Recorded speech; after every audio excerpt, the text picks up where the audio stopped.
Hello people, this is Sonali, the Melodramatic Bookworm. If you've been here before, welcome back, and if you're new to my channel, welcome to the Melodramatic Bookworm family.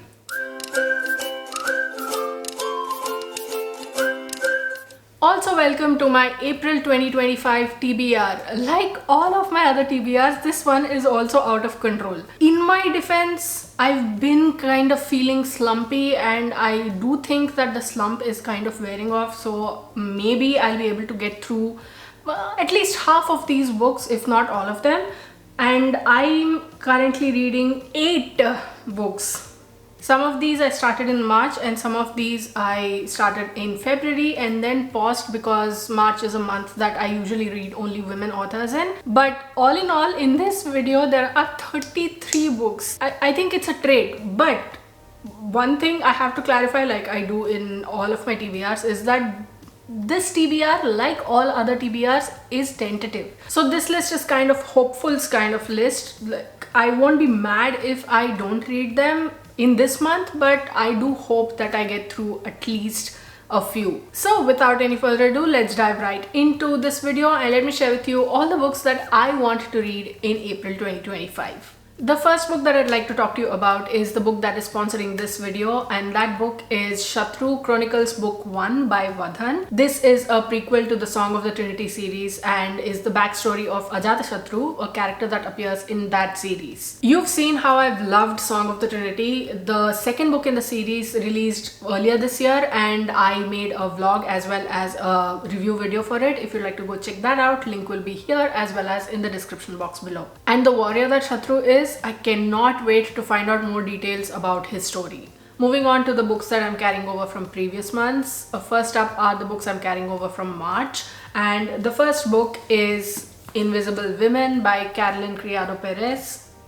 This is a very difficult book to get through because it exposes the kind of male bias that the whole world has and how it does not consider women when so many decisions about logistics and transportation and etc, a lot of things that are being made. Every page will fill you with so much anger because it's in the small things, but when the small things keep adding up, you see how the playing field is so easy for men because they are the center. Like she says, men go without saying, but women don't get said at all. Next is Undertow by Jahnavi Barua. This is a book that I thought I'd finish before the month ends, but I am filming this a few days before the month ends, so I'm thinking I'll be able to finish it before April starts.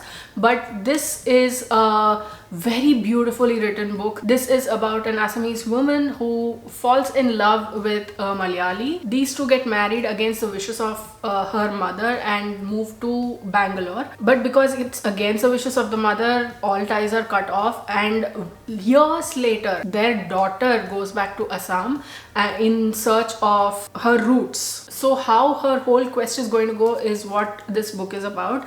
I'm at page 58 right now and it's a very short book, fewer than 200 pages in this, but I'm taking my time with it, mostly because it's a very slumpy time for me, but this is going good. Next, this is a book that I wanted to finish so badly in January, but that was not possible. Then I was like, oh, it'll be so ironic if I finished it in February. Then that didn't happen. Then I thought, okay, Women's Day, this is going to happen. Nope, did not happen. So now it's come to April. I have read 2.5 stories in this and the writing is brilliant. But I still can't bring myself to pick this book up. I don't know why and I cannot tell you. Next is Molly by Rosalie Ham. This is a historical fiction set in 1914, just before the First World War started, and this follows Australian suffragettes and a corset maker. I'm not that far ahead into the book, but the amount of information that I have gleaned from just the first 28 pages, just 3 chapters, is... oh god. Next.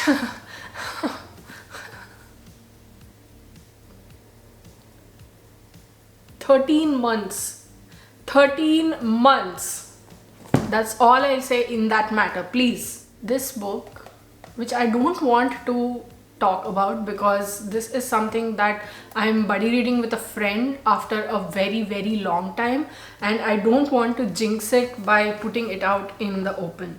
Oh, by the way, from David Copperfield onwards, these are all February carryovers, and I had put these on hold because, you know, March is a month in which I read only women authors. David Copperfield, the second book that I just showed you, and now this one, The Message by Ta-Nehisi Coates. And this is a book that I've been wanting to read for such a long time. I ordered it because I was like, this is so relevant in today's times that I need to read it ASAP, and I never finished reading it. I am about 28 pages in.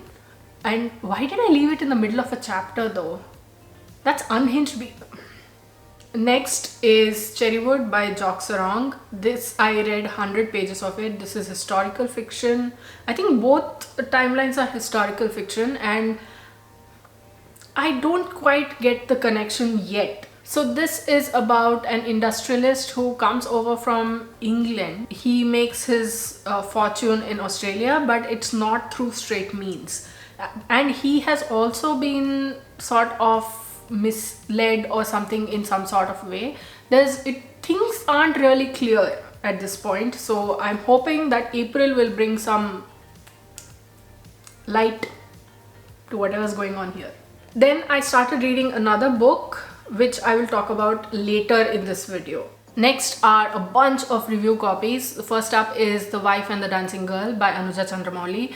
I really like Anuja Chandramouli's writing. I've read and reviewed a few of her other works before, and this is one that is, I think, a retelling of a Tamil classic. This is one that I'm really looking forward to read. This was sent to me by the author, so a big thank you for the review copy, and I'm reading it with a few friends as well, so that's going to be very fun.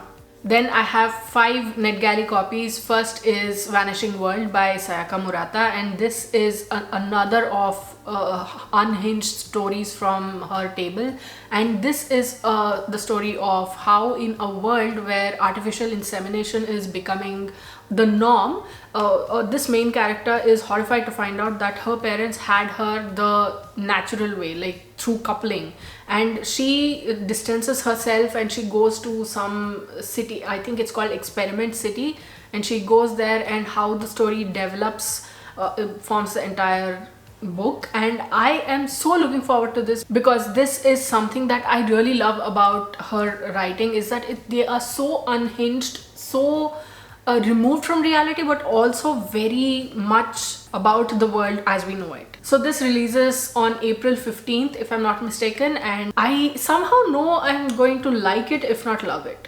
Then is Dust Settles North by Dina El Genaidi. I think that's how it's pronounced. I'm so sorry if I'm butchering the name. But this is from the bindery imprint of Janani from This Story Ain't Over. I'm really looking forward to this. I don't know much about it, and there are some books that I like going in blind, and this is one of them. Room on the Sea by Andre Aciman. I was so surprised when I was approved for this book, because, you know, Andre Aciman, and I don't even know how it came about, but this is something that caught my attention. I think this has 3 or 4 stories in all, 3 or 4 novellas or short stories clubbed into one book, and I cannot wait to read and find out what the whole Aciman fuss is about. The Staircase in the Woods by Chuck Wendig. This is, I think, horror or thriller, I'm not really sure, but if you're talking about a staircase in the woods, it doesn't make sense. So I'm thinking it's got to be horror. Next is Hive, the first in the Matters of Time series by D.L. Orton. This is a science fiction, I think. I don't know much about it.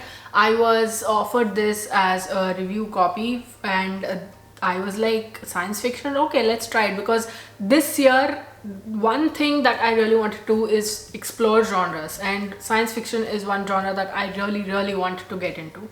So let's see how this one goes. Next are two books that were sent to me by Pan Macmillan Australia. Thank you, Pan Mac Oz, for the gifted copies. I cannot wait to start reading these books. First of these is White King by Juan Gomez Jurado, and this is about Antonia Scott and John Gutierrez. Antonia Scott has a genius forensic mind, and John Gutierrez, who is in the police, is sort of a protector. And in this book, John is kidnapped, and now I think the linchpin of sorts, he tells Antonia that she has to solve 3 crimes in order for John to remain alive. This is intense, but it is also fun, and that high speed car chases and how Antonia Scott deduces things, how she solves things. She is troubled, but she knows what to do and how to get things done. And the second book is See You at the Altar by Rebecca Thorne. This is the third in the Tomes and Tea series, and this follows Chianti and Reina, who are about to get married. But this whole series, it's a cozy fantasy, and it's so nice and warm and lovely. It has lame jokes, it is fun, it is romantic in certain places. It gives you that warm, bubbly feeling, butterflies in the stomach kind of feeling, and I love this series. Next are 4 review copies. First is Intersections by Karen F. Ullman. Second is Kinda Korean by Joan Sung. This is her memoir. Third is The Candid Odyssey by B. Johnny. I still haven't been able to get to it because it was at around that time that my slump started slumping or something. And then My Life, My Rules by Geet Batra. And then from my 2025 reading goals, I have 3 books. First of which is Like Being Alive Twice by Dharini Bhaskar. Dharini Bhaskar wrote These Are Bodies Possessed by Light, a book that I really wanted to win the JCB Prize 2020. But it didn't. It is the winner in my eyes, at least. So this was an auto buy for me. I didn't even have to think twice and I got this, but I still haven't been able to get to it, you know. Next is Loss by Siddharth Dhanwant Shangvi, and this is about how he experienced loss, his story about loss, grief and everything that comes with it. I feel a lot of tears coming though in this book. And the third in my 2025 reading goals list is Diary of a Prison Officer by Josie Channer. I think that title is self-explanatory, and this was one I've added to this list because this has been on my TBR for more than 3 years now. I think over close to 4 years, and I still haven't read it. I think I need to start doing this thing where I read the books on my TBR. But the world is moving forward and there are so many new No, let's not go there. And then 3 books that I will be reading for episode 3 of Reading Booktuber Favorites. These are the 3 books over here. I've already started reading the one in the middle, and I'm about 70 pages in, and I'm really enjoying it. And I'm not just saying it like just for the heck of it, but it is genuinely so much fun. Next are my buddy reads or book club picks, and the first one is this one, which I'll be reading with a couple of my very close friends, my book besties if you will. And I don't know if we will be able to finish this book. We have a combined list of 10 books which we were like, you know what, these are 10 books that we are going to read together, but nothing concrete has happened so far, and all of us are busy and in different frames of mind, so we don't know if this will also happen. But I'm adding it just in case we happen to pick it up, or just in case we are in the mood for it. Let's see how it goes though. Why is the print so small? Then there is my Fable book club pick, which is yet to be decided. We don't know which we'll be reading. I will be putting up a poll in today or tomorrow so that we can get ready to prepare for whatever is coming in April, but that is still a big blank, so let's keep it at that. Then there is Listen for the Lie by Amy Tintera. This is a book that I'm seeing everywhere. I think this is a thriller or a murder mystery. I'm not sure which of those that is. As a coincidence you could call it or whatnot, a book club of mine voted to have this one as well. I mean, it was 5-3, but still. Next is the April 2025 subscriber pick. I posted to my community tab 4 options up for April 2025, and you chose The Vegetarian by Han Kang, and at least at this point when I'm filming the video, The Vegetarian is winning. It's at 38% and that is somewhere in front.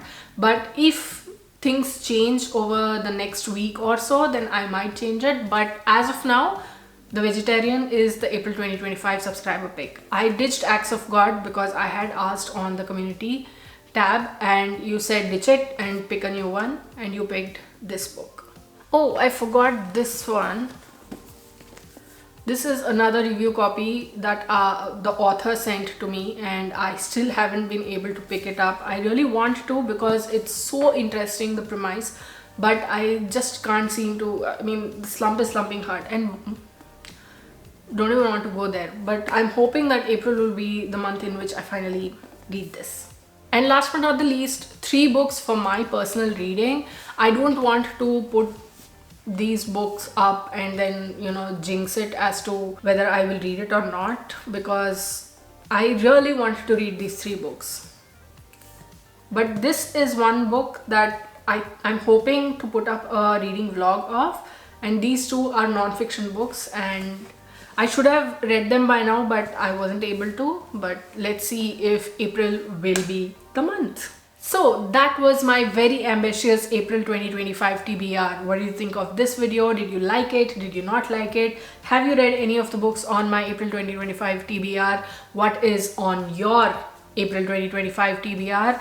Are you planning to read Shatru and the subsequent books in the Song of the Trinity series? Let me know in the comments below. I'd love to hear from you.